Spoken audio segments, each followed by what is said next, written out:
Hey everybody, good morning, आदाब, सत श्री अकाल। आज का जो हमारा टॉपिक होने वाला है वो टॉपिक रिलेटेड है पोक्सो एक्ट से। जी हाँ, पोक्सो एक्ट का आज आप लोगों के सामने मैं एक ऐसा जजमेंट लेकर आई हूँ जो जजमेंट अभी recently before 3 days Supreme Court ने पास किया है। Not only the judgement, is also the guideline by the Supreme Court to all over the state, all Indian state, कि जहां पे आपको हाई कोर्ट को ये रूल को फॉलो करना पड़ेगा और साथ ही गाइडलाइन प्रोवाइड करी है स्टेट के लिए, यानी कि राज्य सरकार के लिए भी यहाँ पे गाइडलाइन प्रोवाइड की गई है। मैं आज जो भी आप लोगों से बात करने वाली हूँ वो सारी की सारी बातें हमारी बिल्कुल फैक्चुअल रहने वाली हैं, ऑन रिपोर्ट रहने वाली हैं। तो क्या है आज का टॉपिक, इसको सुनिए आप मेरे साथ, लेकिन आपको यहाँ पे पेशेंसली बैठकर इस चीजों को एनालाइज करना पड़ेगा। ये अब तक का बड़ा इतिहास बदलने वाला एक जजमेंट रहा है, यानी कि इतिहास में अब तक ऐसा नहीं हुआ है। सो आप मेरे साथ इस जजमेंट पे बने रहिए, देखते हैं क्या है ये जजमेंट। लेकिन इससे पहले मैं आप लोगों को बता दूं, पोक्सो एक्ट एक ऐसा एक्ट है जहां पे बच्चे के साथ, यानी कि चाइल्ड के साथ अगर कोई एक्टिविटीज की जाती है जो कि ऑफेंसिव एक्टिविटीज होती है, उससे प्रोटेक्शन की बात की गई है। ये एक्ट जो है, इस एक्ट के थ्रू सेक्सुअल हैरेसमेंट से बच्चे को बचाने की पूरी कोशिश की जाती है। लेकिन हुआ कुछ क्या इस मामले में, वो आज मैं आप लोगों के साथ डिस्कस कर रही हूं। यानी कि यहाँ पे जो जजमेंट आया है वो आप मेरे पीछे हेडलाइन में भी समझ सकते हैं। जुडिशरी के अब तक के इतिहास में सुप्रीम कोर्ट का पोक्सो एक्ट पर सबसे बड़ा जजमेंट। जी हाँ, सबसे बड़ा जजमेंट, क्योंकि ये जजमेंट अब तक के सारे जजमेंटों को नीचे डालकर ऊपर से अपना एक वर्चस्व बनाने वाला है। तो क्या है ये जज? तो यहाँ पे मैं आप लोगों को बताना चाहूंगी, सुप्रीम कोर्ट ने अपने ओरिजिनल जुडिक्शन को, यानी कि इनहेरेंट पावर का यूज करते हुए, तो ये इनहेरेंट पावर आर्टिकल 142 में सुप्रीम कोर्ट के पास है, जहां सुप्रीम कोर्ट श्यू मोटो पर किसी भी स्टेट के जजमेंट में ऑल्टर कर सकता है। तो यहाँ पे आप लोगों को मैं बता दूं, in the Supreme Court of India original and appellate jurisdiction suo motu writ petition number 3 of 2023, यानी कि जो यहाँ पे पिटीशन का नंबर था वो 2023 का था, और आपको मैं ये बता दूं, ये मामला संज्ञान में जो आया वो 2023 में आया। In right to privacy of endorsement, यानी कि यहाँ पर जो राइट ऑफ प्राइवेसी की बात की गई है, उसके एंडोलेंस का क्या मीनिंग है, यहाँ पे बखूबी सुप्रीम कोर्ट ने समझाया है। कि सही सुना आप लोगों ने?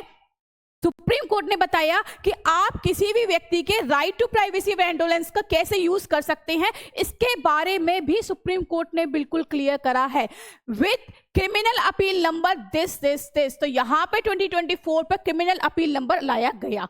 यहाँ पे जजमेंट बाय द अभय ओका जे के द्वारा एंड फैक्चुअल एस्पेक्ट्स के ऊपर यहाँ पे इस जजमेंट को सुनाया गया। ये फैक्चुअल एस्पेक्ट्स आए कहाँ से? तो इसके लिए सुप्रीम कोर्ट ने एक कमेटी को गठित किया। उस कमेटी ने इस पूरे मामले की जांच की। तो ये जांच क्या थी, क्या इसका कॉन्सिक्वेंसेस निकल कर आया, इस सब के लिए सबसे पहले हमें जानना पड़ेगा कि इस जजमेंट के फैक्ट्स क्या थे, यानी कि इस कहानी के पूरे फैक्ट है क्या। तो इस कहानी के फैक्ट बताने से पहले मैं आप लोगों को इस जजमेंट की जो ओरिजिनल कॉपी है उसके बारे में कुछ इंट्रोड्यूस कराना चाहूंगी। क्यों कराना चाहूंगी? क्योंकि यहाँ पे जो भी मैं आज बात आप लोगों के साथ कर रही हूँ, फैक्चुअल वे पे कर रही हूँ, ऑन रिकॉर्ड वाली सारी बातें मैं आप लोगों के साथ यहाँ कर रही हूँ। Number 1, criminal appeal number 1451 of 2024 has been preferred by the state of West Bengal. जी हाँ, ये मामला जो मैं आज आप लोगों के साथ डिस्कस करने वाली हूँ, ये वेस्ट बंगाल का मामला है। ये इस मामले में बहुत सारी चीजें निकल कर आई हैं,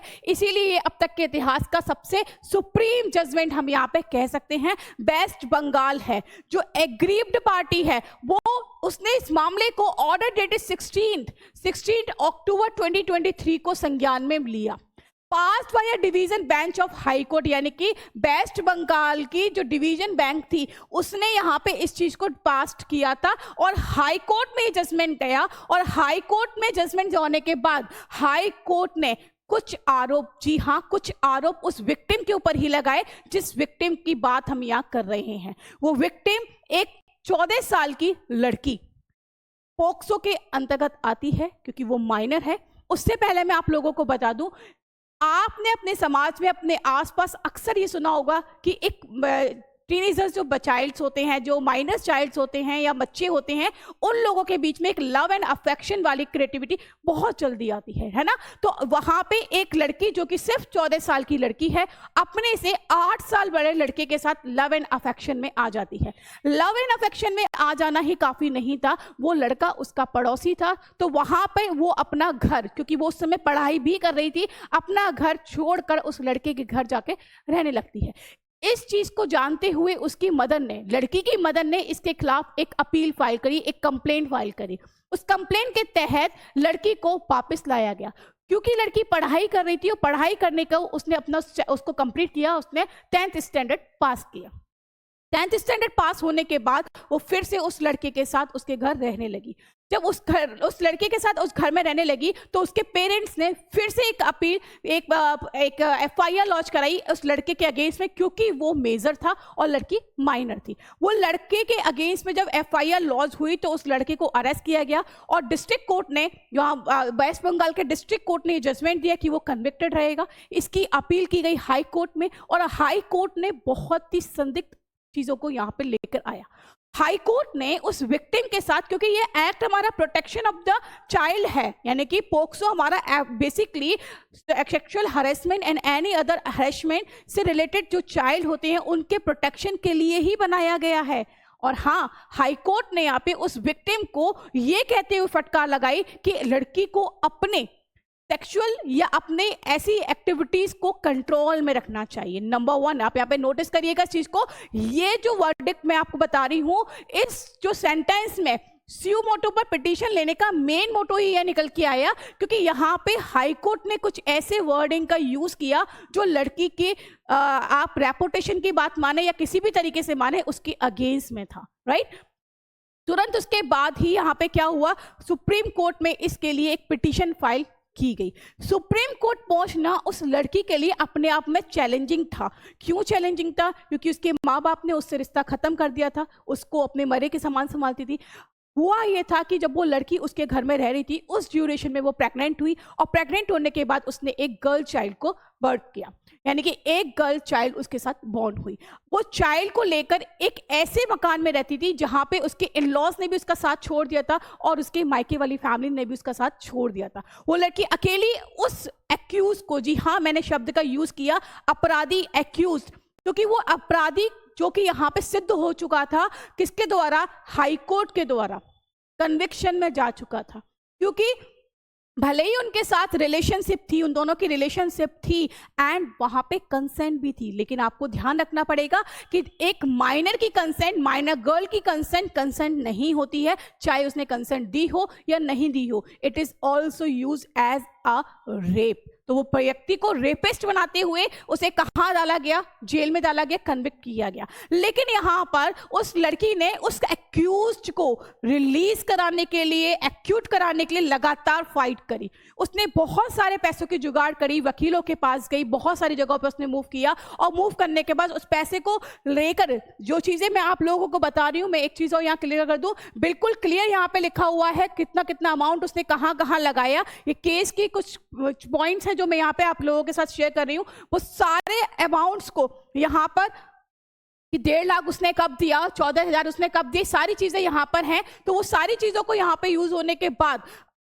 जब वो लड़की इस अहम मौके पर पहुंची, सुप्रीम कोर्ट के पास पहुंची, तो सुप्रीम कोर्ट ने इस मामले का स्यू मोटो पे संज्ञान लिया और वो सारी चीजों को गहराई से जानने के लिए, क्योंकि अभी तक उसके पास जो फैक्ट्स था, वो फैक्ट किस बेस पे था कि क्या उस एक्यूज को बरी किया जाए, क्या उस एक्यूज को एक्यूट किया जाए कि ऑलरेडी कन्विक्शन में है।